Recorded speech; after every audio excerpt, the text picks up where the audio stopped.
Metroid.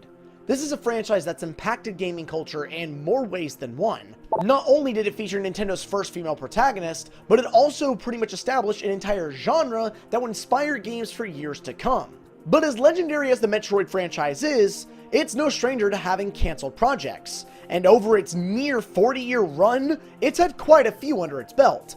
And that's going to be taking on today. So with all that said, guys, sit back, relax, and strap on your nearest various suit and make sure you got your ice beam equipped. Because today we're taking on every canceled Metroid project that there has ever been.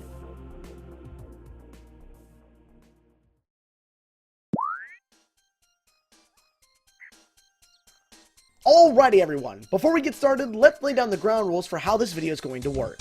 First off, we're going to be doing a light showcase of every project that's ever been canceled for Metroid. This means we're not going to be spending a massive amount of time between each project.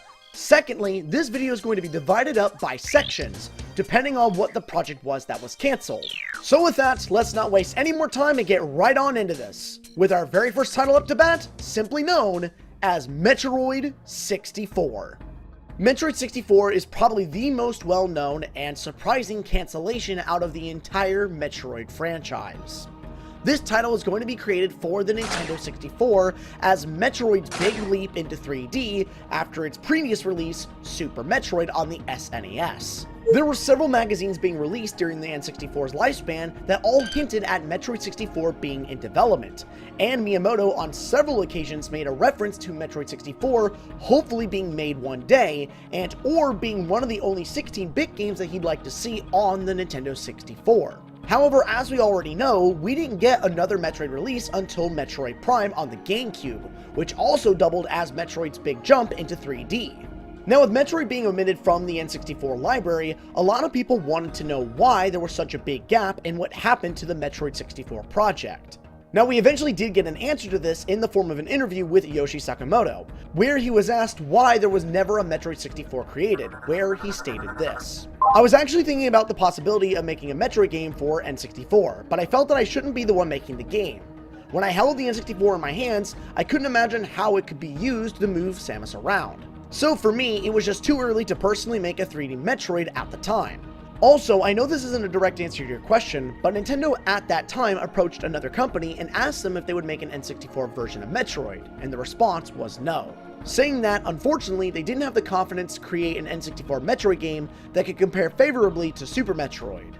Now, after this interview in late 2022, Did You Know Gaming released an entire video where they actually tried to investigate and identify the company that Nintendo approached, but sadly they also ended up coming up empty with no solid answers. So as of right now, it's still a complete mystery on what developer turned down the Metroid 64 project. And that is where the story pretty much ends for Metroid 64. Now, I would like to take a moment to speculate on what this game could have looked like, or at least could have been. First off, there is a mock-up out there right now that does showcase Samus in a tiny 3D environment facing off against a zoomer. It's nothing all that crazy or impressive, but it does give a pretty rough idea on what the game could have looked like. However, what most people seem to forget is that Metroid 64 didn't necessarily need to be a 3D title. In fact, during the lifespan of the N64, Miyamoto would go on record making several statements that he still saw value in 2D titles, and 2D action games could benefit greatly from the power of the N64. So it's very likely that Metroid 64 could have been made into a 64-bit 2D action game, with one of the best examples of this being Yoshi's Story, which also released on the N64.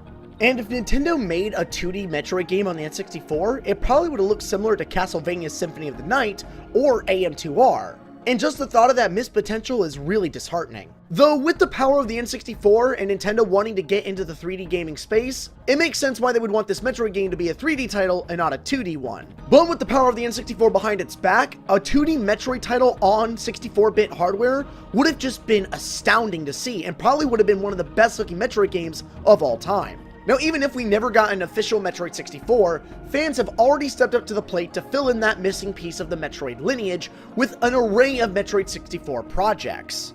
And all the footage that I've been showcasing on screen for Metroid 64 comes from these fan works, and they all show an insane amount of promise and potential. However, all these projects are still really early in development, so we've probably got several years ahead of us before we actually see any demos for us to check out, and even longer for them to actually fully release. However, there is at least one Metroid 64-like experience that has come out and is fully playable, at least to my knowledge. And this was a title known as Metroid Doom.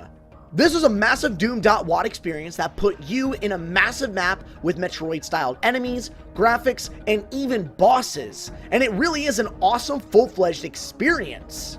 Now yes, calling this an approximation of an N64-like Metroid game might be a tad of a stretch, but it's the closest thing that we have that's fully playable to a Metroid experience on N64, and I feel this statement holds even more weight since Doom is on the Nintendo 64. So even though we might not have an official Metroid experience on N64, it's still awesome that fans have come in it for the win to try and revive this lost classic. And I'm excited to see what's in store for all these awesome Metroid 64 experiences in the future. Alrighty, the next game that we have on the list is one with a very interesting title, Metroid Prime 1.5. Metroid 1.5 was an early pitch for a multiplayer-focused sequel to Metroid Prime, the first major 3D Metroid game that came out on the GameCube in 2002.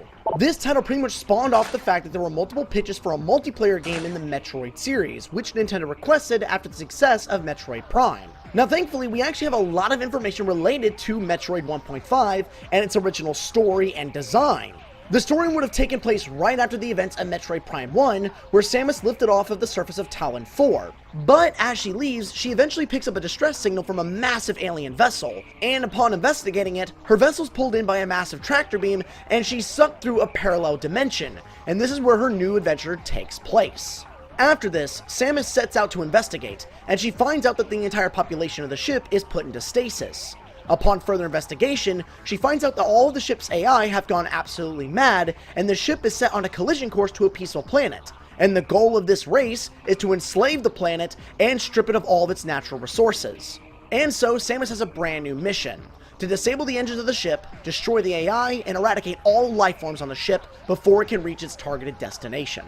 Now, after reading the synopsis of this story, it sounds like an awesome setup for a Metroid title, and the gameplay is even better. You see, Samus would still have all of her abilities from her previous mission on Talon 4. However, certain areas of the ship would have a containment matrix setup, which would limit her abilities to only specific ones. There was also a slew of different ideas for enemy types and areas that could be found in the ship. But one of the coolest, most unique aspects about Metroid 1.5 was the AIs.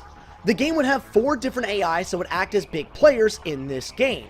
There's the child, the mother, the killer, and the martyr. Each of these AI had different mechanics, personalities, and attributes to all of them that would always mix things up during each run of the game.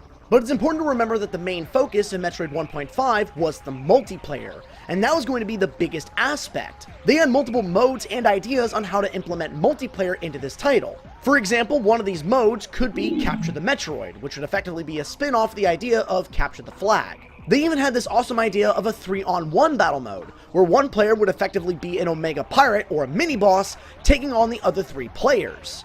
Overall, the ideas and potential of Metroid 1.5 was absolutely insane. However, over time, it became more and more clear that single player needed to be emphasized instead of being sidelined. And eventually, this would lead Retro Studios to rework Metroid 1.5 into Metroid Prime 2 Echoes. Now, Metroid Prime 2 Echoes is a great game in its own right, and probably my favorite 3D Metroid game of all time. However, it shares very little resemblance to the original idea of Metroid 1.5, with the only remnants of this cancelled title being the multiplayer mode found in Prime Echoes. Although, if you compare Prime 2's multiplayer to Metroid 1.5, it's obvious that the multiplayer got watered down big time, and a lot of the awesome ideas were lost in the transition to Prime 2 Echoes. It's definitely a shame that Metroid 1.5 went out the way it did, because the potential here was absolutely unmatched and the ideas were extremely interesting. And I barely even scratched the surface of the original pitch. There is still so much more information to go through, but sadly we don't have time for it. Hopefully, if we're lucky, Metroid 1.5 will make a return in some fashion, or a lot of the ideas may be reworked into a far bigger multiplayer title. But I guess time will tell if Metroid 1.5 ever makes some form of a return in some fashion. Alrighty, the next title is probably the most infamous one in all of the Metroid franchise. A title known as Metroid Dread. Now before anyone says anything, I'm not talking about the version of Metroid Dread that released on the Nintendo Switch. I'm talking about the original version that was planned for the Nintendo DS. Now for those that somehow don't know, Metroid Dread was the sequel to Metroid Fusion, and it takes place right after Samus destroys the BSL station and wipes out the X-Parasites. And it originally was being created for the Nintendo DS, somewhat in a similar style to Metroid Fusion. Now this is one of those games that was pretty much an urban legend, that we always heard about through rumors, but we never got any kind of confirmation. But it turned out that all those rumors were actually true, and Metroid Dread did exist. There were two attempts at the original version of Metroid Dread on DS, one in 2005 and another attempt in 2008. And the team behind these two attempts actually created a working prototype that was shown to Nintendo of America and staff at E3 2009. And surprisingly enough, in 2007, in Metroid Prime 3 Corruption, there was a scan that you could find that actually hinted at Metroid Dread nearing completion of its development. However, due to technical limitations of the Nintendo DS, the original envisioning of Metroid Dread couldn't be fully realized, and because of that, the original game was completely shadow canceled. Now, one of these examples of technical limitations that Nintendo eventually presented to us was the fact that they wanted a creature or entity like the Saix to be a constant imposing force, tracking Samus continuously. But sadly, the Nintendo DS hardware just wasn't up to par to actually fully envision this idea, and it wouldn't be until the Switch that this idea was fully realized in the form of the EMMIs. Now, of course, as we already know, and like I've already stated several times throughout this section, this story does have a happy ending, as development for Metroid Dread will be picked back up on the Nintendo Switch, and Metroid 5 would finally see release on October 8th of 2021 to critical acclaim and being one of the best-selling Metroid games of all time. But it's still a shame that we never got to see the true original envisioning of the DS version. And it's also a shame that we've never actually even seen the original DS prototype that does exist and is out there right now. So with all that finally said, hopefully one day we'll actually get to see the original DS prototype of Metroid Dread. But I'm still thankful for the fantastic experience that Metroid Dread turned out to be when it finally did release on the Nintendo Switch. Alright, our next title is going to be a rather short entry as there isn't a whole lot of information on it, and that is the Canceled Metroid title for the 3DS. That's right, back in 2012 there was a planned 2.5D Metroid title for the Nintendo 3DS. Now take everything that I'm about to say with a bit of a grain of salt, because there is no real hard evidence to this, and this is mainly just a rumor. But supposedly, a popular Western developer pitched a 2.5D side-scrolling entry to the Metroid series. And they showed Nintendo a 30-second prototype video where Samus ran through several corridors until coming across a boss fight that seemed to showcase a creature that resembled Kraid. This project supposedly had a slightly different art style than we were accustomed to for the franchise, and it depicted Samus to be a bit more thin and a bit more athletic. And this title, as far as gameplay was concerned, was a little faster than Super Metroid or Metroid Fusion. And the aim of this 3DS title was to revive the 2D Metroid series, since at the time, the franchise hit a pretty big low due to Metroid Other M's complete commercial failure. However, Nintendo wasn't really to move forward with the franchise due to Other M's failure, and so this Metroid 3DS title was pretty much cancelled. We don't actually have any idea what this project could have been. We don't even have an idea what it even looked like. No concept art's ever been released, no videos have ever been shown, no one's even tried to attempt to make a mock-up of what it could have been like. Now, of course, the 3DS did get a few of its own Metroid titles, with one of them being Metroid Samus Returns. Now, this game was a full-blown remake of an old Game Boy title known as Metroid 2, and it featured Samus running around a 2.5D aesthetic world with a brand new art design to boot. And Samus Returns is probably the best approximation of what this 3DS title would have looked like, or at least played like. But at the moment, without more evidence, it's the best thing we really have at this point. So for now, we'll just have to sit back and hope that more information on this prototype gets leaked online as time goes on. And if we really get lucky, maybe we'll even get our hands on the original prototype that was created for this lost 3DS title. Okay, our next title up to bat is one that would have taken the franchise into a radical new direction and features Samus in a brand new spin-off. This game would have been called Metroid Tactics. Metroid Tactics was a pitch created by Paul, who worked at Retro Studios, and this pitch was created in 2007, shortly after the release of Metroid Prime 3. This title was aiming for release on the Nintendo Wii, and it wanted to translate a lot of the Metroid bosses, enemies, characters, and world into a tactical strategy-like game similar to XCOM. It would have featured characters like Samus Aran, Galactic Federation soldiers, and even other bounty hunters, all working together as one central unit for hire. Each character could be upgraded with armor, weapons, and skill sets, which could make them that much more powerful in a combat scenario. And speaking of combat, Metroid Tactics would have featured you in an arena or stage where you and your entire squad would have a set amount of action points you could use per your turn.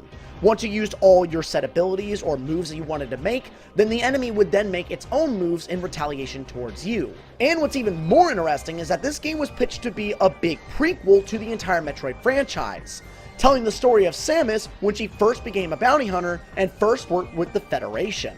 And towards the end of the game, it would show them finally confronting the space pirates on Zebes, which would lead into the original Metroid game and its remake, Zero Mission. We also have a full-blown mock-up of what this game actually could have looked like when in play.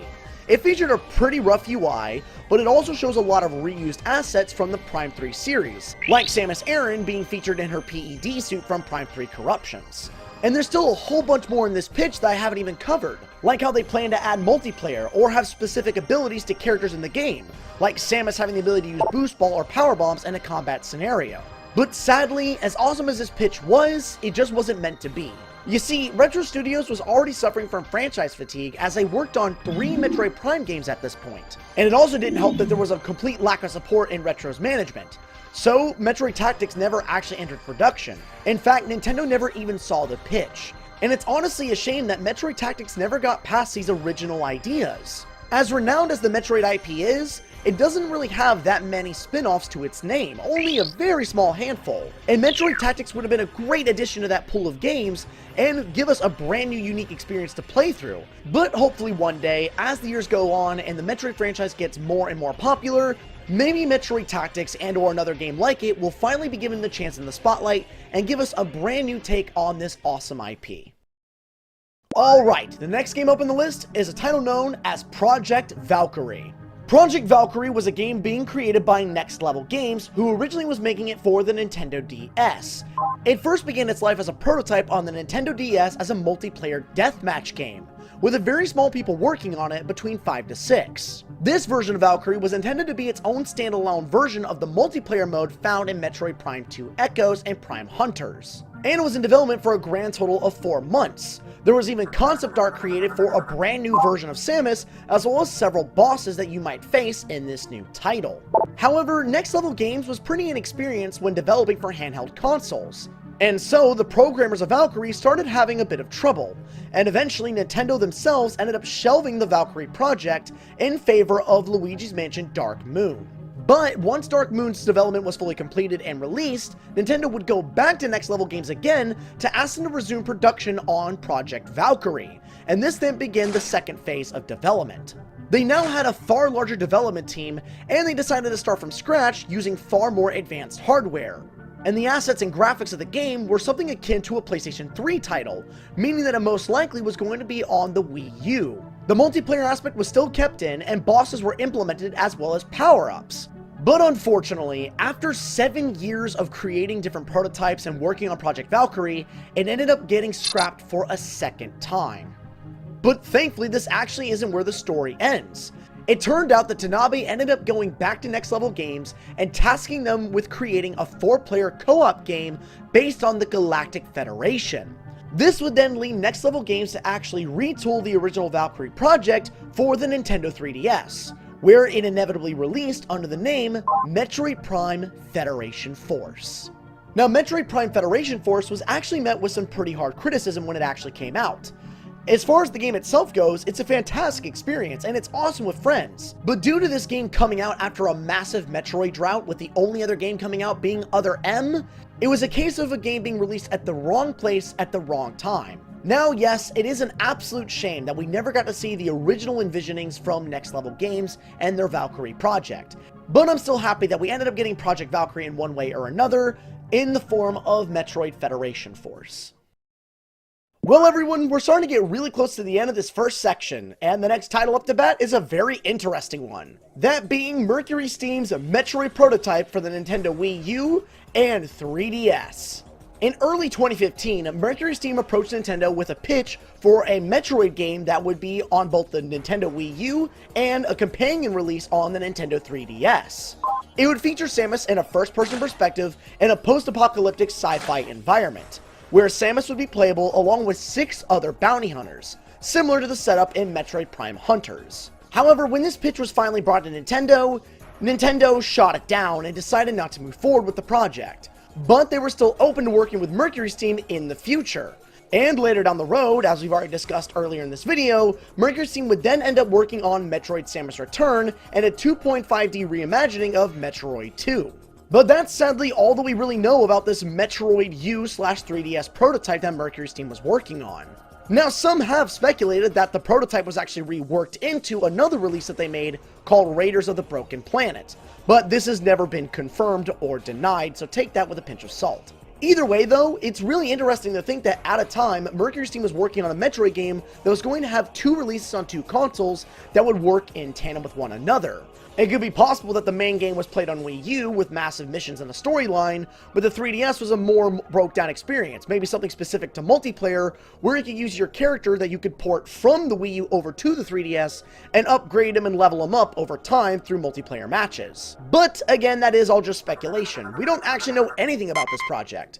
We don't know if there was ever a full-blown prototype, we have no idea how far in development it actually got, we haven't even seen concept art of this game. So it really is up in the air what this game could have been like, or the true envisioning that Mercury Steam had for it. So I guess the best thing we can really hope for at this point is that maybe down the road, Mercury Steam will actually show us some insight on what this prototype was, and how far along it got in development. And maybe some of the ideas used for this prototype will be reused in the future for other Mercury Steam releases, or maybe even, if we're lucky, other Metroid titles. But until then, I guess we'll just have to wait and see. Moving on with our list, we have another odd and really interesting entry, that being the Canceled Metroid game from Sega.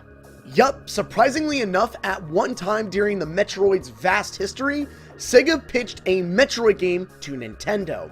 Unfortunately though, there isn't much info on this pitch, but what we do know is that in the early 2000s, Sega went to Nintendo to propose a partnership between the two companies due to Sega getting out of the hardware industry after the failure of the Dreamcast. And in this proposal to Nintendo, Sega mentioned their interest in creating exclusive games for Nintendo using Nintendo IPs. And one of the pitched games that Sega would be creating would be a Metroid title. However, for one reason or another, the Sega Metroid game never came to fruition, and regrettably, no more information was ever shared on the original pitch. And with how next to no information was actually ever shared about this Sega Metroid game, all we can really do is speculate, and even then, we don't really have much to go off of. But if I were to theorize on what this game could have been like, or at least looked like, I would imagine that if this game was pitched in the early 2000s, it most likely was going to be for the GameCube. Which also would mean that it most likely was going to be a 3D title. But then again, it's also highly possible that this game could have been pitched for the Game Boy Advance,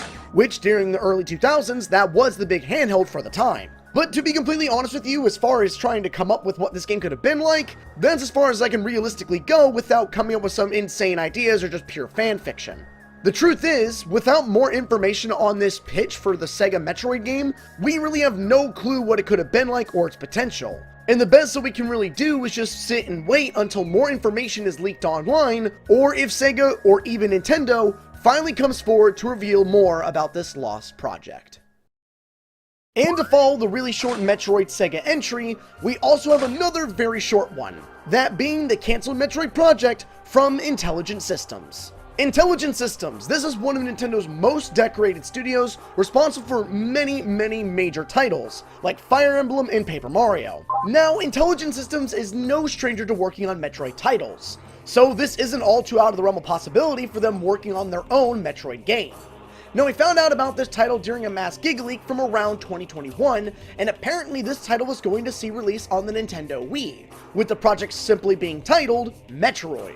However, sadly, that's where the trail ends, as no further information on this title was found in the leak, and Nintendo was yet to come forward to reveal any more info on this lost title. However, some have speculated that this title might have been an RPG, since at the time, Intelligent Software was most well known for their work on titles in that genre. And it's possible they could have been creating a spin-off for the Metroid franchise in that style. And the idea of a Metroid RPG is a rather fascinating one, and one that was already attempted before with the Metroid Tactics pitch. And with Intelligent System having such an in-depth background in the RPG genre, it's a safe bet that this spin-off would have been a blast to play through and a great addition to the franchise. Though of course, all this is just speculation and conjecture, and again, we have no idea what this project actually was. So whatever the case, if we're lucky, maybe the full story behind this lost Metroid title will come to light someday, and we'll get to see what Intelligent Software was creating with the Metroid IP.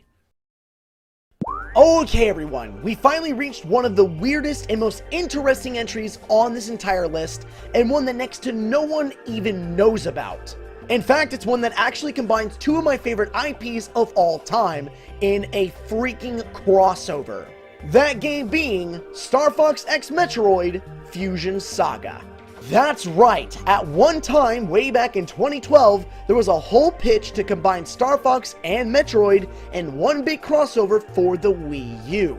This game would have featured Samus Aran joining forces with the Star Fox team, where during an intergalactic warp, Fox and his crew would end up crashing into Samus Aran's ship, sending her crashing down to an unknown planet below. The game would then unfold by being mission-based, where some missions would feature Fox McCloud attempting to find Samus Aran, all while Samus Aran would end up exploring the world around her. Eventually, both of these legendary icons would end up joining forces to confront Fox's big bad villain Andross, who's attempting to harness the power of the symbiotic Metroid creatures. Now with this game being mission-based, it would actually change the gameplay style depending on the characters you were playing as. For example, if you were playing as Team Star Fox, the game would be based on high action, high energy third-person air and land-based combat, both in the R-Wing and on foot, somewhat similar to Star Fox Assault. But on the opposite side of the spectrum, when playing Metroid portions of the game featuring Samus Aran, these would be more isolated and lonely in a first-person perspective, just like they would be in Metroid Prime. Now, originally, when word of this title was first being spread around, it was under the idea of it just being a rumor and nothing more.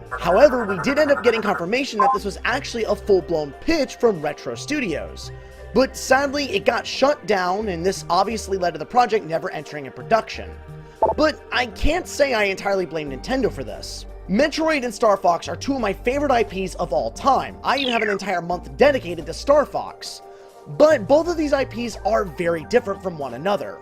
Where the Metroid franchise mainly focuses on exploration and world design as well as isolation, Star Fox is more based on high-octane combat and reaction, with Star Fox Adventure being the only exception to this.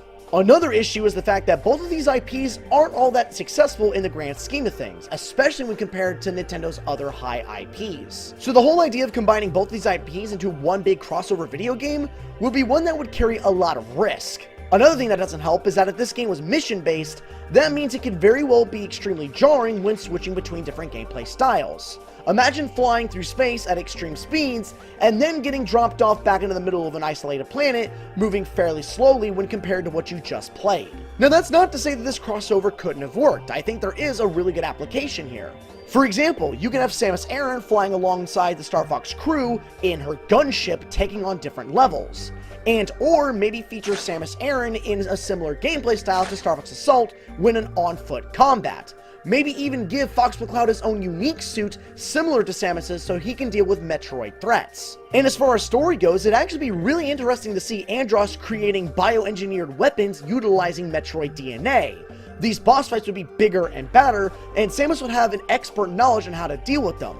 This could also lead to the Star Fox team themselves having to adapt their weaponry, maybe by creating an ice variant to the R-Wing to tackle on new Metroid bioweapons. In that sense, I think this pitch could actually work out very, very well. But with the fact that these are two really low-level IPs in the grand scheme of Nintendo, it really didn't seem very likely that this pitch was ever going to actually go through. However, whether you think this would have been a successful idea or a bad one, I think we can all agree that this has to be one of the most unique canceled games in all of the Metroid franchise. And now we have finally reached the final entry in this list, and it's actually the most recent one out of the lineup. That being the canceled original version of Metroid Prime 4. Alright, I know that some of you may not count this as a canceled title since technically development was restarted alongside Retro Studios. However, Nintendo already stated that everything they worked up to this point was completely scrapped.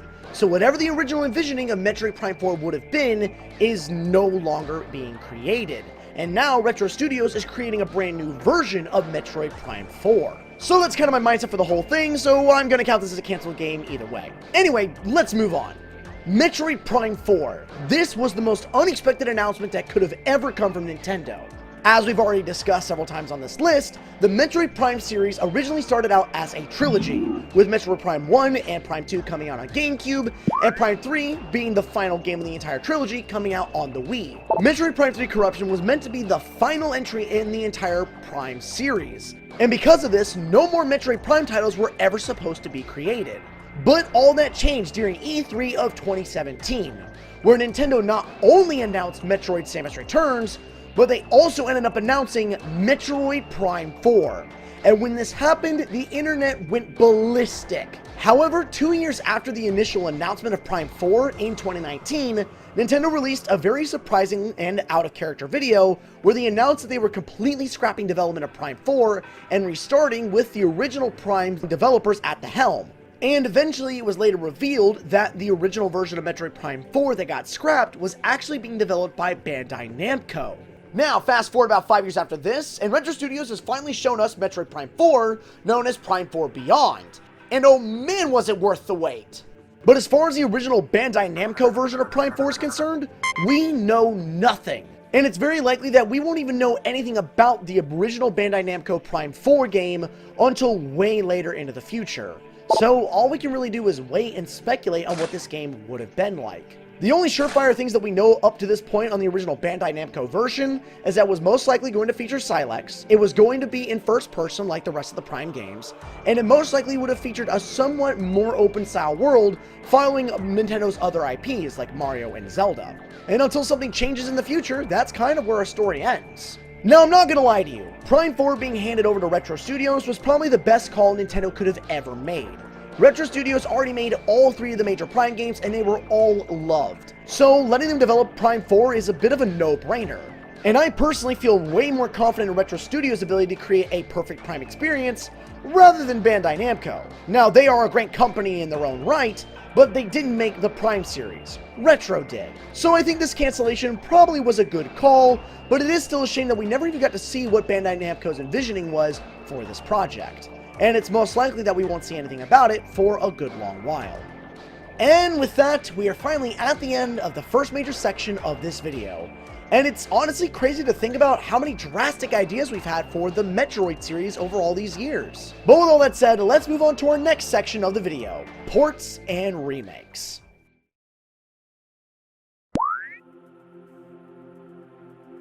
That's right, your eyes don't deceive you, there were several ports and remakes that were cancelled for the Metroid franchise. So let's not waste any more time and get right into the first title, that being Metroid 2 DX. Metroid 2 Return of Samus. This was the second big entry in the Metroid franchise, and released in 1991 for the original Game Boy. This title was extremely ambitious for its time, and it was considered the black sheep of the franchise for a very long time. And over the years, Metroid 2 has gained a really insane reputation, as it pretty much is the reason for 2 massively different remakes, one from fans that took 10 years to create, and another one from Mercury Steam that released on the Nintendo 3DS. And that makes sense, as Metroid 2 never saw any kind of re-release or updated version since its original Game Boy release, and the only alternatives we had, at least now in modern day, was AM2R, which I think is a superior remake, and Metroid Samus Returns, which is a pretty good game in its own right. However, surprisingly, at one point in time, there was plans to release a Metroid 2 DX version for the Game Boy Color. During the 1990s, when the Game Boy Color first came out, several old school Game Boy titles ended up getting a DX uplift. One of the best examples of this was The Legend of Zelda Link's Awakening DX. Now, these DX versions of old Game Boy games normally featured them having a full-blown color palette, as well as adding extra content, and this entire DX label is going to be applied to a new re-release of Metroid 2. Now, it should be stated that this hasn't been fully confirmed, and the only actual source of information that we have about this DX port is from a Nintendo sourcebook that released back in 1998. And this magazine supposedly also showed a screenshot of this DX version. However, the room showed was one that was never featured in the full game. So it's possible that this is either a mock-up or an added room that was going to be exclusive to the DX port. But things do start to get a little bit gray when you dig a little deeper. An interview was done with one of the workers of Nintendo of America, known as Dan, where he was asked about Metroid DX, where he stated that they actually had made an entire special color palette for Metroid 2, but he wasn't actually aware of any plans to release a Game Boy Color remake of the game. But even to this day, there's never been confirmation of its existence or its non-existence, so it's still up for debate whether it's real or not. It is definitely a shame though that this awesome Game Boy title never actually got a full-blown DX port, or at least a full color palette. But this isn't actually where the story ends. Fans took it upon themselves to give Metroid 2 a full-blown DX ROM hack that adds a full color palette to the game. And honestly, the palette looks really good. It may not be completely perfect, and it may not actually be official, but it's awesome that fans stepped up to the plate to give us an actual DX port of Metroid 2, which finally breathes some new life into this awesome classic. Now, shockingly, we're not actually quite done with Metroid 2. Surprisingly, during my research into this Canceled Metroid list, I accidentally stumbled across an entire research page on NeoGAF that specifically talked about Metroid 1.5 and a supposed unmade remake of Metroid 2 from Retro Studios. Now take everything I'm about to say with a literal morph ball worth of salt, but apparently there was a group at Retro that was actually discussing the potential of remaking Metroid 2 into a 3D side-scroller. Now this information actually came from Ben Sprout, who was one of the artists at Retro Studios that worked on the latter half of the Prime series, specifically Metroid Prime 2 Echoes, Prime Hunters, and Prime 3 Corruption. Now, Ben Sprout actually made a post on February 6 of 2009 on WordPress.com, which is a site where he hosts his blog that details and showcases his work over the years. And on that post referencing the Metroid 2 remake, he said the following: "I've always thought it'd be awesome to remake Metroid 2. A group of us at Retro even discussed doing it as a side project at one point.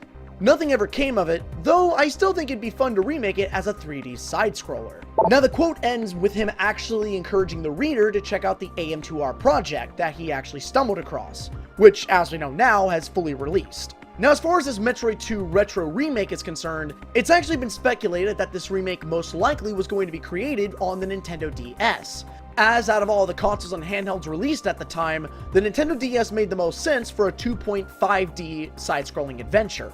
And on a final note, it's actually been speculated that some of the cut content and assets from Metroid Prime could have been reconsidered for this Metroid 2 remake, with one of the most notable and likely examples of this being the cut concept of the Omega Metroid in Metroid Prime, and have that particular concept design reused for a Metroid 2 remake. And that's all the information that we have on this short-lived Metroid 2 Retro remake. And you know, it's actually kind of a shame. With how outstanding of a job Retro Studios has done with the Prime series, I would be willing to bet that a Metroid 2 remake from them would have unmatched potential to outshine the Mercury Steam remake and be neck to neck in quality when compared to AM2R. It's honestly really disappointing that this title never went further into development. But thankfully, we have AM2R fully released and out there right now for us to play, and it's about as close as you can get to Retro Studio level quality and design, so that's good enough for me. Alright, we're on to our next entry onto this list, and it's one that's going to be a rather short entry, but an interesting one nonetheless. That being Super Metroid in Metroid Prime. Yup, that's right, at one time Super Metroid was planned to be a part of Metroid Prime as an extra piece of bonus content. Now, for those that don't know, Metroid Prime does have a slew of extra bonus content. This bonus content can actually be accessed using the link cable in tandem with Metroid Fusion on the Game Boy Advance.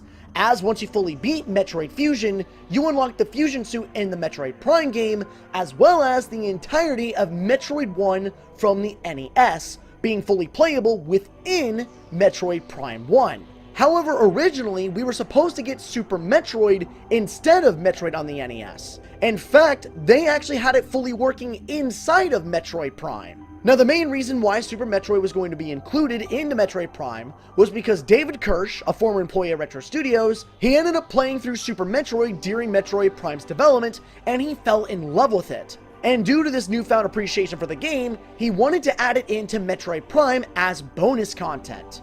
And like I already said, amazingly, he got it to work. It was fully playable. But there was one big issue, and that was the fact that the way that he got this to work was through an unofficial emulator. And because of that, Nintendo blocked its addition to Prime 1. So as a compromise, instead of adding Super Metroid, they added Metroid 1 from the NES in its place. And this is an absolute shame. Super Metroid has seen very few re-releases outside of very explicit conditions. Whether it's through Virtual Console or a special one-off mini console, Super Metroid isn't actually shared around all that often. But who knows, maybe Super Metroid in the future will get added as bonus content to another Metroid game down the line. It's very unlikely, but you never know, right? Okay, we have another rather short entry to put into this list, and it's another one from Mercury Steam. That being the Canceled Metroid Fusion remake for the Nintendo 3DS. Back around 2015, prior to Metroid Samus Return actually being in full-blown production, Mercury Steam ended up going back to Nintendo to pitch another title for Metroid, that being a remake of Metroid Fusion. Now, Metroid Fusion released on the GBA back in 2002, and it was met with pretty high praise. It added brand new story elements, some light horror, and was overall a fantastic game. But it's definitely one that's aged over all these years, and that could definitely use a bit of an uplift. And this remake of Metroid Fusion would have seen the entire game transformed into a 2.5D experience with a whole bunch of added detail and polish. And one of the longtime producers from Nintendo was actually very impressed with the work they'd done. However, he ended up suggesting that they switch development to remaking Metroid 2 instead, as it was a Metroid title that was far more in need of a modernization. And the rest is pretty much history. But it's honestly a shame that Metroid Fusion ended up getting the boot in this case. Now, yeah, priority-wise, it makes far more sense to remake a 1991 game than remaking a game that came out in 2002. So, hopefully, if we're lucky, Metroid Fusion will end up getting the Samus Returns treatment and get a full-blown remake on the Nintendo Switch or an even higher-powered Nintendo console. And when that remake does occur, hopefully they add a whole bunch of new content, fix mistakes and issues in the original game, and just make a brand new definitive way to play Metroid Fusion. And now we are finally at our final entry in the ports and remakes, and it's one that is very, very shocking and one that I didn't even know existed. That being the Super Metroid GBA port. You heard me right. At a time, Super Metroid was being considered to be ported over to the GBA. Super Metroid is one of the greatest entries in the Metroid series. Not to mention how influential Super Metroid has been when inspiring many other titles that followed the same genre. The very genre that Super Metroid pretty much established. So porting Super Metroid over to the GBA makes a whole lot of sense. And it's not all that uncommon. Several SNES games actually ended up getting ported over to the GBA with mixed reception. And it's very likely that if Super Metroid was actually ever ported to the GBA, then it most likely would have also stayed faithful to the source material, just like all the other SNES ports. But what's really interesting about all of this is that this Super Metroid port ended up getting scrapped in favor of porting and remaking Metroid 1 on NES, which would then lead to the release of Metroid Zero Mission. Now, when Metroid Zero Mission came out, it was met with critical acclaim, and it's one of the most beloved Metroid titles in the entire franchise, somewhat similar to Super Metroid. But with this new information in mind, at least for me, it poses a very interesting question. If Super Metroid was actually ever ported to the GBA instead of Metroid 1, would it have been made in a similar style to Metroid Zero Mission using the Fusion engine? Well, that's a question that not many people have asked, but it is one that has actually gotten an answer thanks to fans. Even though Super Metroid never actually got an official port to the GBA or a remake on the GBA, fans created a project known as Super Metroid Revamped GBA. This was a massive ROM hack of the original Metroid Zero Mission, which pretty much transforms it into Super Metroid.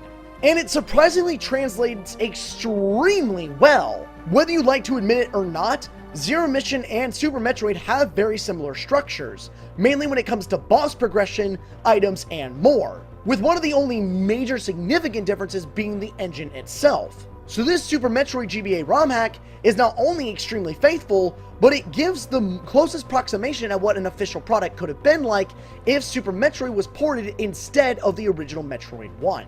And for those that want to play the original Super Metroid Masterpiece, but with the added additions from the Zero Mission titles, the Super Metroid GBA ROM hack is honestly the perfect answer, at least for now. So even if we never got an official remake/port of Super Metroid to the GBA, I think this fan project is a fantastic substitution to take its place. And that finally brings us to the end of the ports and remakes. So let's move on to our final section, the canceled alternative media for Metroid.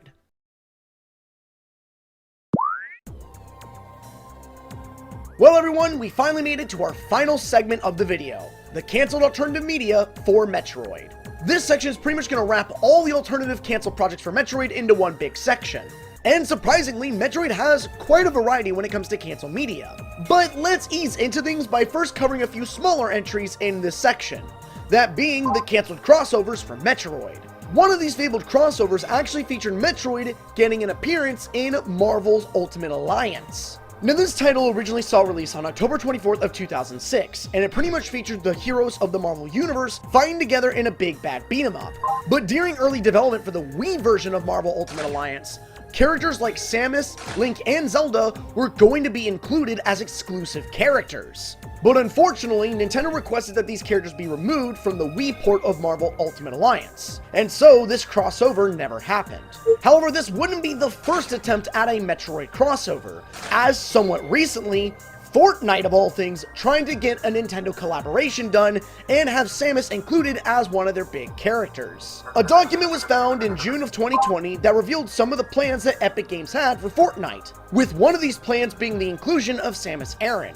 But for one reason or another, Nintendo turned down this idea and Samus never made it into this title. Now there has been speculation around why this happened, with the most popular idea going around that Nintendo denied this proposal due to their new game in the works, Metroid Dread. With Nintendo possibly worried that with Samus's inclusion into Fortnite, it might overshadow the Metroid Dread project. However, many people have actually argued this point, stating that if Samus was ever included in such a big title, that it would only give more exposure to this awesome franchise. But aside from all the speculation, Nintendo's never given a solid reason on why Samus Aran was never included into Fortnite, and it's most likely that we won't ever get an answer to it. But it is always possible that Nintendo could go back to Epic Games and revive this collaboration. You never know.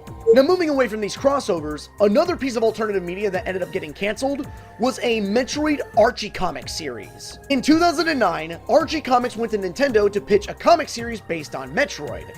When they went to Nintendo to present this idea, they actually had concept art drawn to showcase what the comic would have looked like. And they even had several pitches to showcase what the story could be.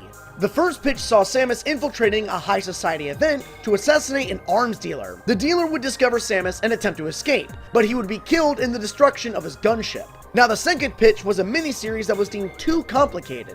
In this story, Samus would travel to a Galactic Federation research post to investigate a hostile gigantic fauna. Now these first two pitches would actually showcase Samus after the events of Metroid Fusion, with a third pitch being proposed that would adapt the original Metroid games into a comic format. But sadly, none of these ideas actually ever worked out, and Nintendo ended up turning down Archie Comics' proposal for a Metroid series. Now I'm not gonna lie, this is a really big letdown. The concept art that we have that showcases what this comic would have looked like looks astonishing, and it really is a shame that this never came to full fruition. Now even if we never got this Archie comic series for Metroid, we have had several comics and manga that are no longer being produced based on Metroid. And that just so happens to be our next entry. Now, yeah, technically these aren't cancelled. All these mangas and comics did come out, and all had conclusions to them. But with this being the de facto list, I wanted to include them here either way, and they aren't really being produced anymore, so I think it's a fair technicality, and I'm gonna take it anyways. Now, Metroid has had a very vast variety of different comics and manga related to its franchise, and one day we'll go more in depth with its stories, but for now I just want to do a light showcase. To start things off, we have the Super Metroid Nintendo Power comic series, and this is probably one of the most well-known ones out of the bunch. This comic series ran from Nintendo Power issue 57 to 61 from February to May of 1994. This was a 5-part adaptation of Super Metroid. However, it added a bunch of really odd and strange elements. One of these weird elements was Armstrong Houston, who was this guy that used his own bootleg version of Samus's power armor that wanted to be her partner throughout the series. There's also an array of other odd details throughout this comic series, but as far as the story goes on its own right, it's pretty good, and the art is very well done. In fact, the art was done by the same people who made the Star Fox Nintendo Power comic, which is actually pretty cool. Next, we have the Metroid Prime Nintendo Power comic series. This series ran from issues 164 to 166, between January to March of 2003, and it was a two-part adaptation of Metroid Prime. Now, the art featured in this comic run is absolutely astonishing. Samus has never looked any better and more stylized, and the comic is actually a very faithful adaptation of the Prime series. Now, switching over to manga, there was a manga strategy guide for the original Metroid that released in 1986. And for a strategy guide, this is so adorable and has so much awesome personality.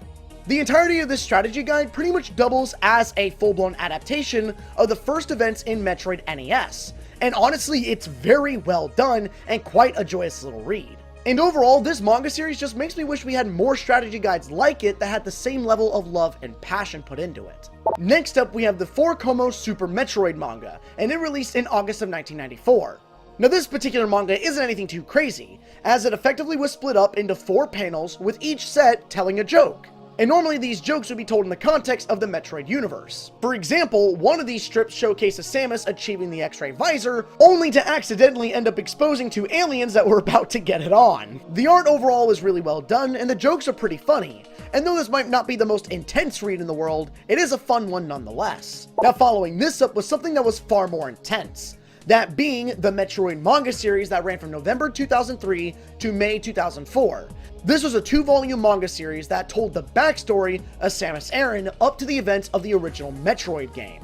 Now, this series is pretty much widely accepted as the definitive backstory for Samus Aran, and it can get really, really graphic. But if you're really wanting more Metroid lore and take a deeper dive into Samus's character, this 2-volume manga series is the best thing to read, and thankfully there are tons of English translations online right now. Now, next up we have something that's really awesome, that being the manga adaptation of Metroid Prime 2 Echoes, that ran from July 2005 to January 2006. Now, this manga adaptation released across 7 issues of magazines, but unlike the original Metroid Prime 1 comic series, this Metroid Prime 2 adaptation tells an alternative version to the events. Where in this telling of events, she finds the GFMC compound and finds out that several members of the squad actually survived, versus where in the game, when we finally did find the Galactic Federation troops, they all had already been wiped out. Now, this manga series shows some incredible art, and it has a great story, and it ends on a pretty bittersweet note. And even though it might not be 100% faithful to the original source material, I think the story here is very much worth the read.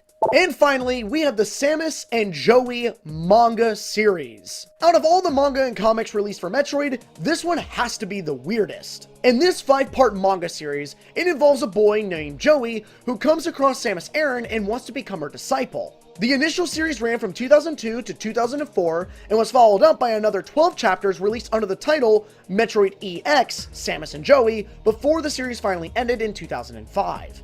Now, as odd as the idea may be of Samus Aran having her own companion, since normally Samus Aran is a lone wolf, this series is actually drawn very beautifully, and it's a really good read.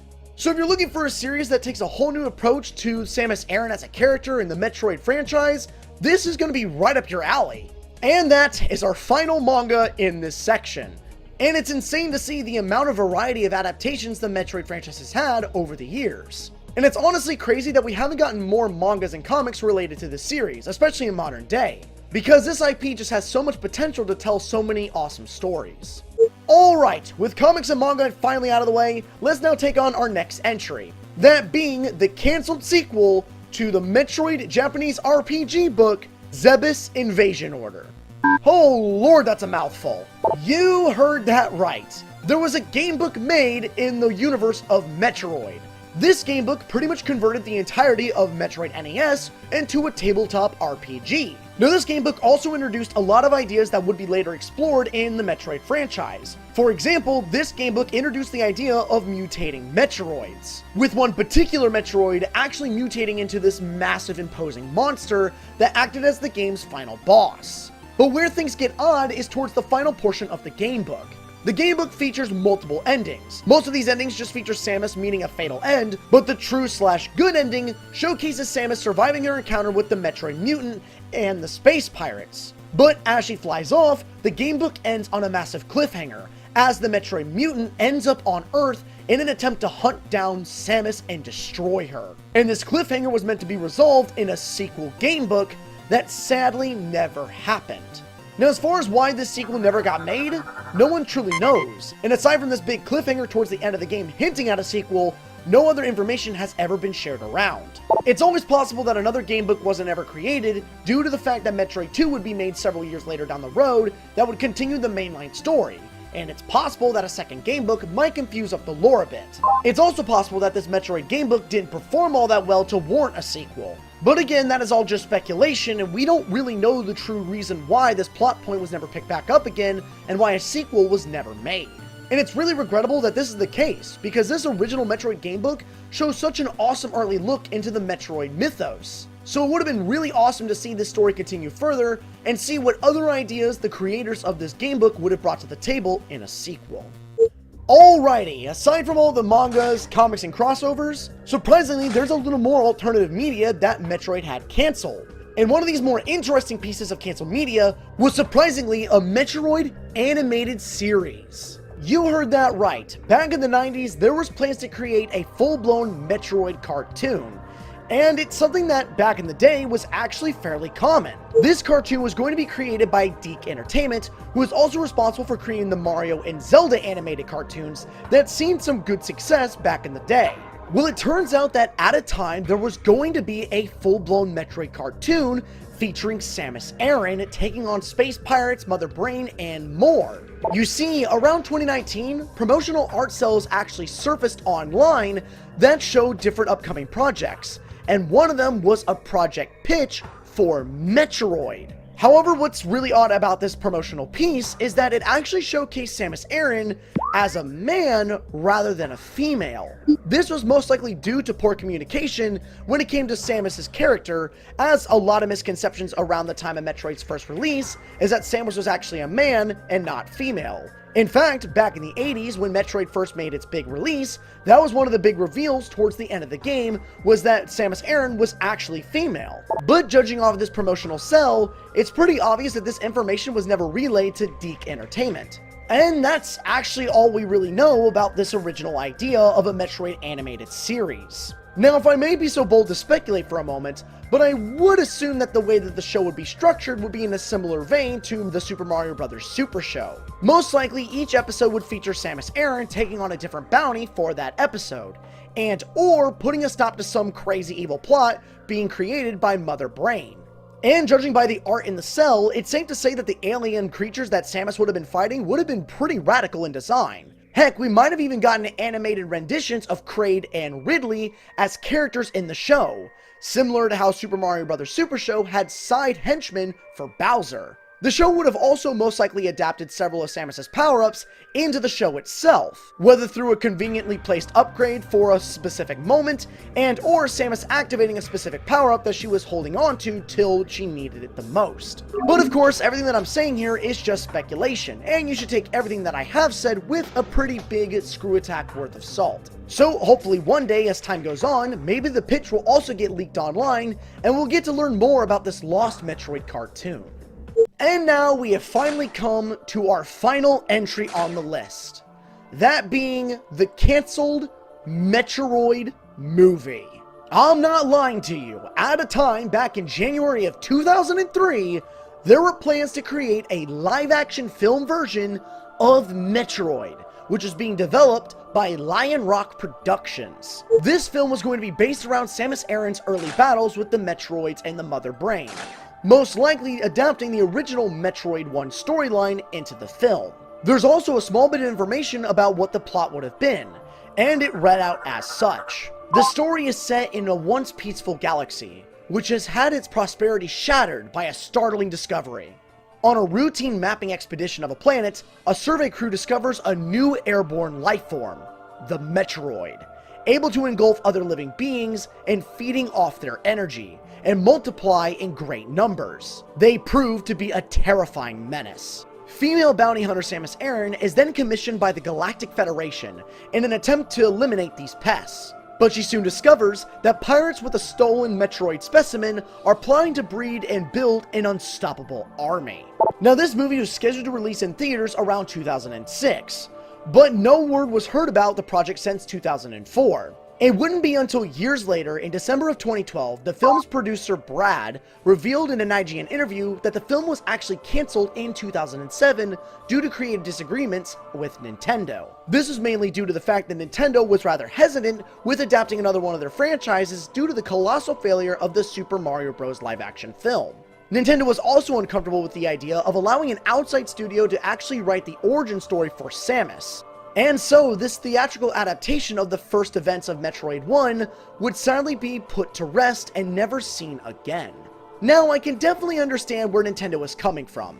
The original Mario Bros. Live-action film was a complete colossal failure, and it is a really, really bad movie. That's not even to mention how terrible of an adaptation it actually was to the original source material. And with Nintendo's only film under their belt being a terrible failure, it makes sense for them not wanting to adapt Metroid in the same way. However, the plot synopsis actually sounds really, really good. And where the original Mario Bros. Movie was way too adult and gritty for the world that it was trying to represent, Metroid would have probably actually benefited from this style.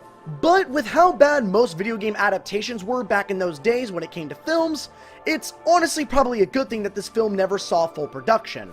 But that doesn't necessarily mean that I would have been interested to see what the original idea was, or at least see some kind of trailer for the original project. And even if this Metroid adaptation never saw production, with how successful the Mario Bros. Movie has become, and with a Zelda movie on the way, it's very likely that a Metroid movie is on the horizon several years down the road. And it's very, very likely that if Nintendo actually ever went back to make this Metroid movie, it most likely would follow the same exact plot as this original pitch. And as far as what this movie could have actually looked like, there are several fan films out there right now that do a great job showcasing what a Metroid film could be. And honestly, out of every Nintendo IP there is, Metroid is probably one of the best ones to be adapted as a theatrical release, and it's one that I would absolutely love to see. So who knows, maybe a revival of this lost Metroid film is right around the corner, and we won't have to wait all that long, but I guess only time will tell.